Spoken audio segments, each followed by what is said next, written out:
¿Cómo haces para esa inteligencia, para saber quiénes?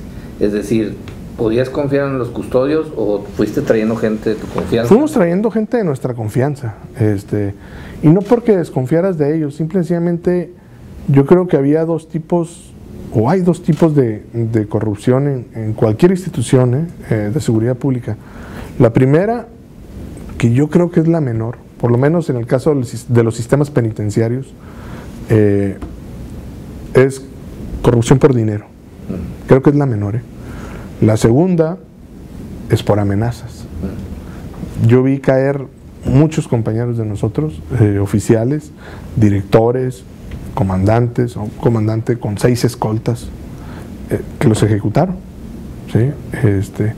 Por algún tipo de represalia. A mi director de operaciones lo ejecutaron después del primer traslado que hicimos.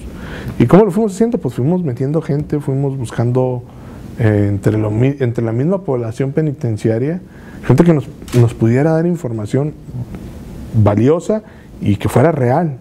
Porque siempre las estructuras criminales al interior de los penales tienen 3, 4 cortinas de humo antes de poder llegar a quien verdaderamente toma las decisiones.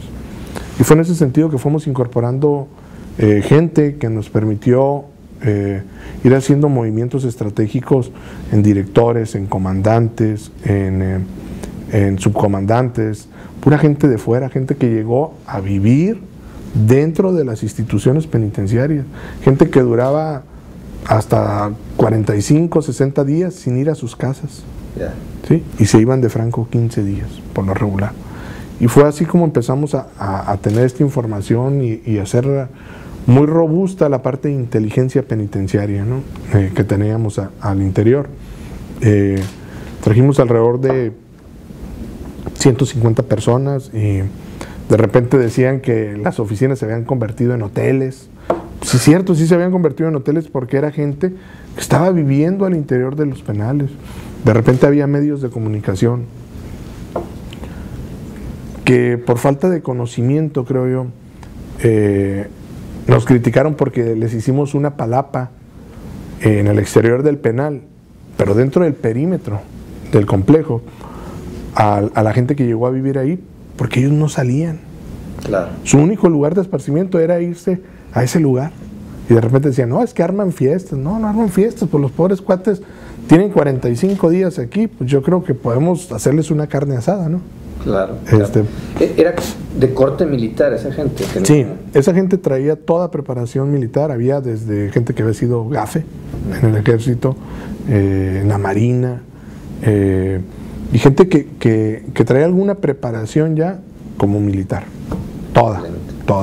Y bueno, ellos formamos grupos de choques al interior de los penales.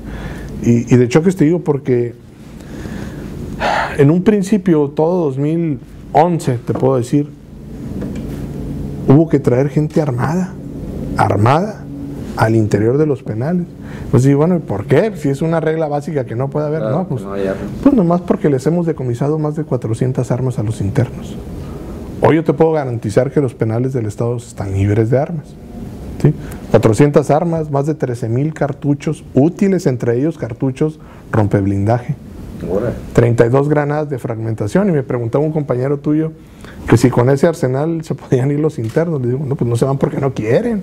Claro, con 2 granadas de fragmentación tú tumbas la barda de un penal, pero fácilmente, ¿sí? ¿Cómo es?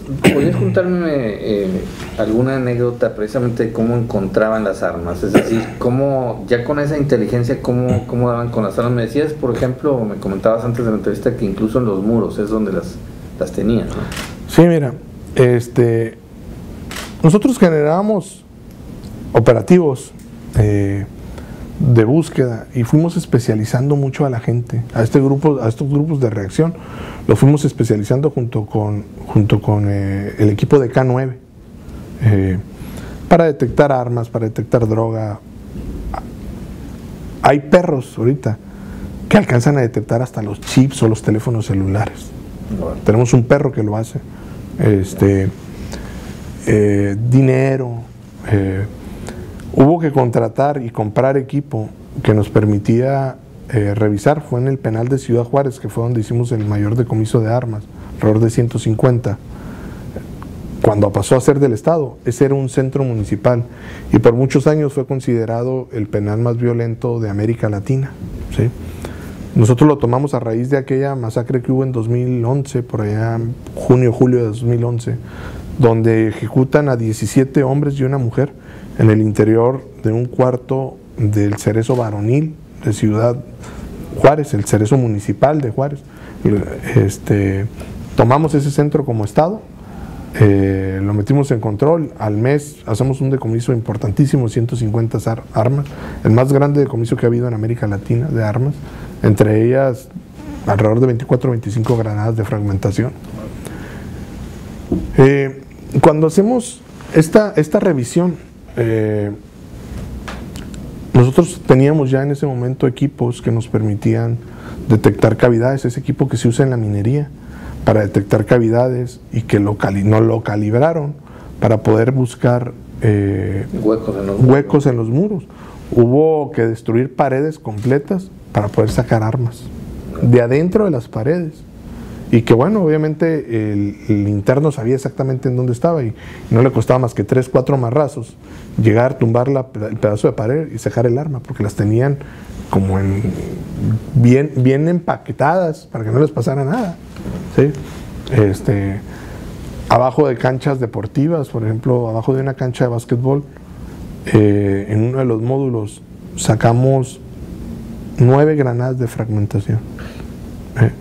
Y enterradas, excavamos como unos 50, 60 centímetros abajo de la cancha y alrededor de 1,5 metros de donde empezaba la cancha hacia adentro. Entonces, fue un trabajo de 4 o 5 días que duramos interviniendo el penal y bueno, ha sido el decomiso más importante de armas que se ha dado. Pero para llegar a esto, pues hubo que hacer muchas cosas, ¿no? En este inter de 2010, esos 3 últimos meses de 2010, nos tocó hacer un verdadero análisis de lo que estaba sucediendo para comenzar todo 2011 ya con una estrategia definida de qué era lo que teníamos que hacer en el sistema penitenciario de Chihuahua. Y lo primero que hubo que ver fue que hubiera voluntad política, de dejarnos hacer lo que teníamos que hacer. Yo recuerdo mucho que yo le dije, cuando el fiscal general me dice a mí que si lo ayudo en esta posición, le digo, bueno, nada más dígame una cosa, si vamos a entrar a patear el bote o vamos a entrar a solucionar las cosas, le digo, porque yo estoy seguro que desde las cárceles se gestan muchos delitos. Yo le decía en aquel entonces, por lo menos el 30-40%. Hoy yo te puedo decir que en Chihuahua eso representó el 67%. ¿Sí?